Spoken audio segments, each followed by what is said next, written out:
So hi guys, dahil magluto ako ng pechay. So ang una kong ginawa guys is nag-ano ako ng tubig, nagpa-warm ako ng water, tapos tag-isa-isa guys, nilundo ko siya diyan sa loob. Ayan, tingnan niyo yan.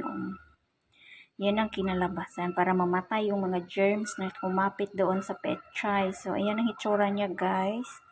Actually, naugasan ko na to kahapon, pero tingnan niyo. Ayan, o mga uod at saka mga maliliit na insekto. Nandyan pa siya sa dahon ng pechay. So, ayan ang hitsura niya guys.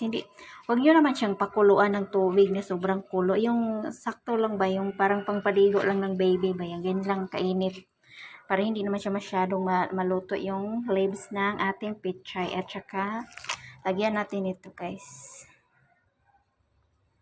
pork giniling. So, ganyan ang ating luto for tonight. So, malinis na to at hugasan ko pa mamaya yan para sigurado tayong malinis ang ating niluluto kasi nakakasuka guys pag kumain tayo may nakikita tayong uod. We all know na hindi naman yan dirty ang uod kasi nga dahon lang naman ng pechay yung kinain, pero parang